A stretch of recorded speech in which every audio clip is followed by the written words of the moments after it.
डब्बा वाला। बिष्णुपुर नामक एक गांव में अमित नामक एक डब्बा वाला अपने परिवार के साथ रहता था। अमित एक बहुत ही साधारण परिवार का आदमी था। उसकी पत्नी हिमा सिलाई करके थोड़े बहुत पैसे जमा करती थी और उनके बेटा अमर पढ़ाई करता था। अमित घर का सारा खर्चा डब्बे वितरण करके जो पैसे मिलते थे उससे चला लेता था। अमित हर दिन सुबह 8 बजे उठ के अपने साइकिल पे शुरू होके घर घर को जाके नाश्ते के डिब्बे इकट्ठा करता था और उन डिब्बे में से कुछ पाठशाला में, कुछ कारखानों में समय पर पहुंचाता था। ऐसे ही हर दिन बहुत डब्बे वितरण करके डब्बे के 10 रुपए लेता था। आए हुए पैसों के साथ अपने बेटे को एक अच्छे स्कूल में पढ़ाता था। अमित जिस स्कूल में डब्बे पहुंचाता था उसी स्कूल में उसका बेटा अमर पढ़ता था। उसके पिता का हर दिन ऐसे धूप और बारिश में साइकिल चलाना, पसीने में मेहनत करना अमर को बहुत दुख देता था। ऐसे जब एक दिन अमित घर पे था तो अमर ने समय देखकर, पिताजी मुझे आपसे बात करना है। हाँ बोलो बेटा, कैसे पढ़ रहे हो तुम? मैं अच्छा पढ़ रहा हूँ पापा, आपसे कुछ बात करना चाहता हूँ। बोलो बेटा। पापा आप मेरे लिए और मेरे स्कूल के फीस के लिए बहुत मेहनत कर रहे हैं। आप ऐसे धूप और बारिश में बहुत दूर के किलोमीटर साइकिल चलाते हुए डब्बे पहुंचाना मुझे अच्छा नहीं लग रहा। मेहनत के बिना पैसे कहाँ से मिलेंगे बेटा? भविष्य में तुझे एक बड़ा ऑफिसर बनाऊंगा। मेरी तरह ऐसे छोटे काम नहीं करना है तुम्हें, और पसंद करे तो सब कुछ अच्छा लगता है बेटा। पिताजी की बातें सुनकर अमर सोचता है कि वो सारी बातें सच हैं, पर फिर भी उसे तसल्ली नहीं होती है और अपने पिता को ऐसे मेहनत करना देख नहीं पा रहा था। उसने सोचा कि इन सब का हल सिर्फ उसका अच्छा पढ़ना ही होगा। इसीलिए वो दिन रात मेहनत से पढ़ाई करता है। ऐसे पढ़ाई करते वक्त अमर को अपने पिता का काम आसान करने के लिए एक उपाय सूझता है। तुरंत वो उसके विचार सारे एक पेपर पे लिखता है। अगले दिन अमर अपने पिता के घर होते समय देख अपने विचार सारे उनसे कहता है, पापा आपके ही काम में मेहनत के बिना आपके साथ ज्यादा लोग काम करते हुए अब की आपकी आमदनी से भी ज्यादा पैसे कमाने के लिए मेरे पास एक उपाय है और इसमें आपको निवेश रखने की भी कोई जरूरत नहीं है। क्या बात कर रहे हो तुम? व्यापार चलाने की क्षमता हम में नहीं है। जाओ जाके पढ़ो बेटा। ये क्या बात हुई जी? पहले सुनो तो सही कि वो क्या कहना चाहता है।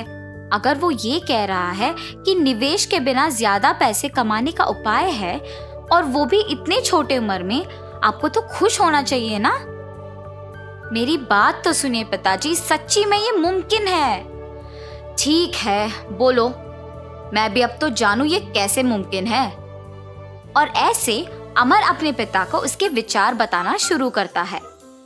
पापा हमारे गांव में कुल मिला के 350 परिवार है।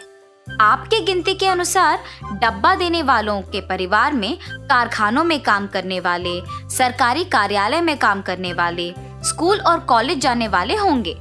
इसीलिए उन सारी जगहों में मैं अपने दोस्तों के साथ नौकरी का मौका है।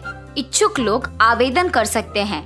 निम्नलिखित पता पे आके अपना नाम और बाकी विवरण देके नौकरी तुरंत शुरू कर सकते हैं। ऐसे पेपर में लिख के दीवारों पे चिपकाएंगे। उसके बाद जितने भी लोग आते हैं उन सबको यही काम समान रूप से विभाजित करेंगे। महीने के अंत में आए हुए पैसों में आधा हम उनको दे देंगे और आधा हम रख लेंगे। ठीक है, तुम्हारे गिनती तो मुझे समझ नहीं आ रहे, पर इसे हम ईमानदारी से कोशिश करेंगे। पढ़ाई का ज्ञान तुम्हारा है बेटा और जिम्मेदारी का डर है मेरा। मैं ये नहीं कह रहा हूँ कि तुम्हारा सोच गलत है। तुम जाके तुम्हारे दोस्तों के साथ दीवारों पे नौकरी का अवसर के पेपर चिपकाओ। उसके बाद हम देखते हैं कि क्या करना है। ऐसे कहकर अमित वहां से चला जाता है। अपने पिता का दिया हुआ अवसर देख अमर अपने दोस्तों के साथ स्कूल, सरकारी कार्यालय, कारखाने, कॉलेज जैसे जगहों के बाहर उन पत्रिकों को चिपकाता है। और इतना ही नहीं, वहां पे लोगों को भी उसने बताया कि उसके पिता ने एक नया व्यापार शुरू किया और उसमें नौकरी का अवसर है।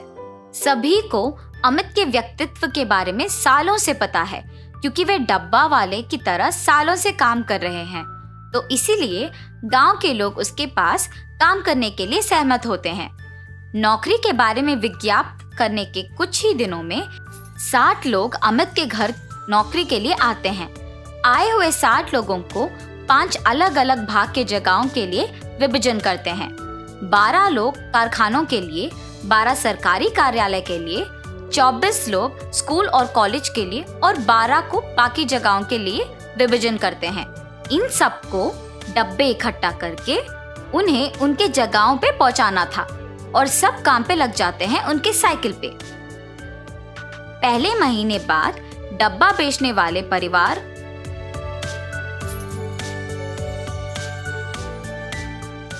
उनको उनके महीने का पैसा 600 दे देते हैं। ऐसे 175 परिवार 600 रुपए महीने को भरने के बाद अमर के पिता के पास 1,05,000 रुपए आते हैं। 1,05,000 रुपए?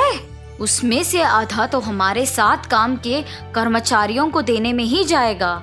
फिर भी 52,500 रुपए तो बच जाते हैं। मेरा बेटा तो हीरो है। अमित ऐसे बहुत ही कम समय में एक अमीर व्यापारी बन जाता है।